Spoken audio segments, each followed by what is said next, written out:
Haverá guerra civil no Brasil? Brasileiros patriotas, divulguem esse vídeo com as palavras do general do Exército e ex-chefe do Estado-Maior do Ministério da Defesa, Rômulo Bini Pereira. O artigo foi publicado no tradicional jornal de maior circulação de São Paulo, o Estadão, de 2 de abril de 2016.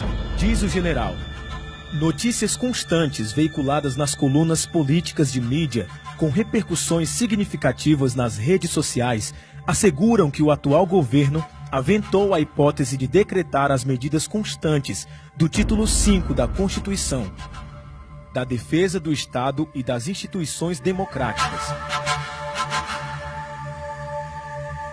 Elas seriam decretadas em razão do agravamento das posições políticas e ideológicas que avultam atualmente no cenário nacional e poderiam redundar em confrontos físicos entre a corrente que está a favor do impeachment da presidente Dilma e a que está contra.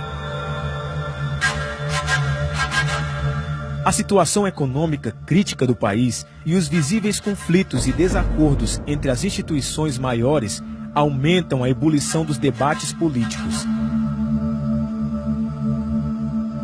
Renomados analistas já assinalam que vivemos uma crise de insensatez, uma afirmativa real e não fantasiosa que contamina os valores e as atitudes do cenário político nacional. Qualquer que seja o resultado do processo de impeachment da presidente, que ora corre no Congresso, o país atravessará um período de confrontos que as nossas instituições provavelmente não serão capazes de conduzir ou solucionar. Deverão socorrer-se dos artigos 136 e 137 do título 5, que estabelecem as normas para a decretação de medidas a adotar em face de iminente instabilidade institucional, o estado de defesa ou o estado de sítio.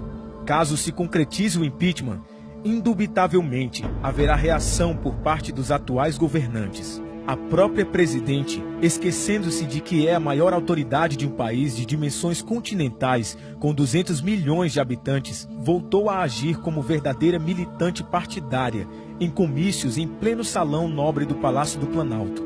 Diante de uma claque de juristas intelectuais de esquerda, membros do PT e escudeiros do PCdoB, bradou o já inócuo bordão: não vai ter golpe.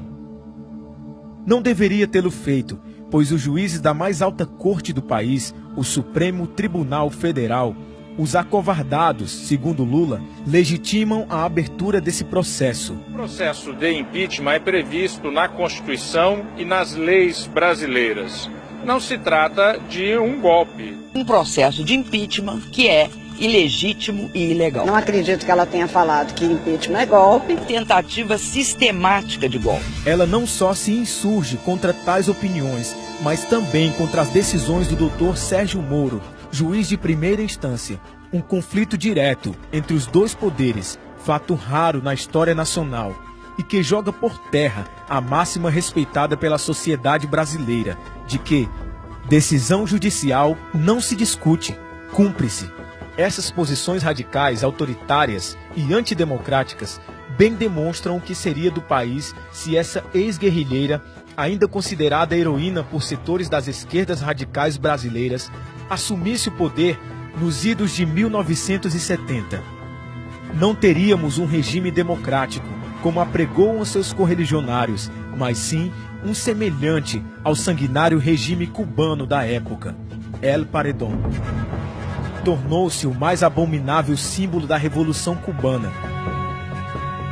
Fidel Castro, ícone maior das esquerdas latino-americanas, acabou de dar ao mundo um exemplo de fanatismo ideológico, publicando um artigo no jornal oficial do Partido Comunista Cubano, Granma, desaprovando a visita do presidente americano à paradisíaca ilha de Cuba.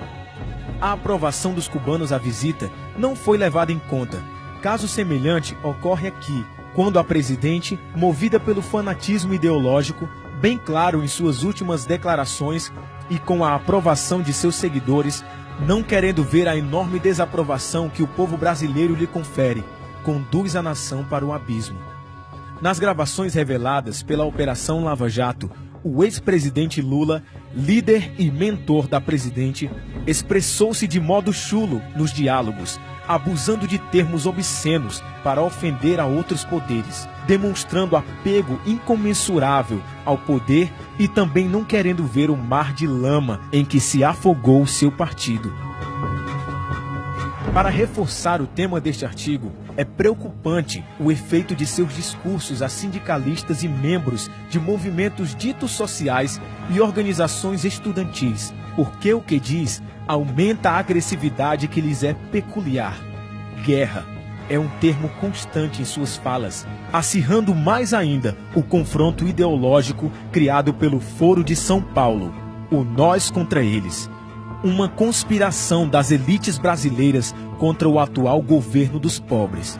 O ódio crescente que se observa é o prenúncio de tempos escuros e de conflitos entre irmãos, de proporções maiores do que já viveu a nação no passado. Ao agir dessa forma, optou por usar bravatas exaltadas que só poderão levar o país a perigosas convulsões internas. Nesse contexto, se forem adotadas as normas do estado de defesa ou de sítio, as Forças Armadas serão empenhadas. Os militares da ativa e da reserva, bem como a maioria dos cidadãos brasileiros de bem, não mais aceitam o jogo político praticado e que está destruindo a maioria das instituições. Também não mais confiam em falsos paladinos que habitam o noticiário e posam como grandes orientadores da sociedade brasileira, mas que, na verdade, só a contaminam. O Conselho da República e o Conselho de Defesa Nacional, assessores diretos da Presidência da República na adoção dessas medidas, são autoridades do governo e dificilmente decidirão de modo contrário aos seus interesses. Se assim acontecer, o interesse nacional será secundário. Então, como agirá o militar de qualquer nível hierárquico no cumprimento de missões oriundas e determinadas por esses preceitos constitucionais, se as considerar ilegais e consubstanciadas a velados interesses de um jogo político? Como aceitaria cumprir um ato que julga ilegal dentro de uma missão legal? A nação brasileira encontra-se num patamar crítico de sua história e não se antevê uma solução que possa trazer uma paz civilizada e democrática ao seu povo. As Forças Armadas, a instituição de maior conceito na sociedade, não poderão ser denegridas em função dessas crises de insensatez. Seus comandantes deverão estar atentos, pois o soldado brasileiro, conforme reza o seu juramento, é o guardião da honra, da integridade e das instituições do Brasil.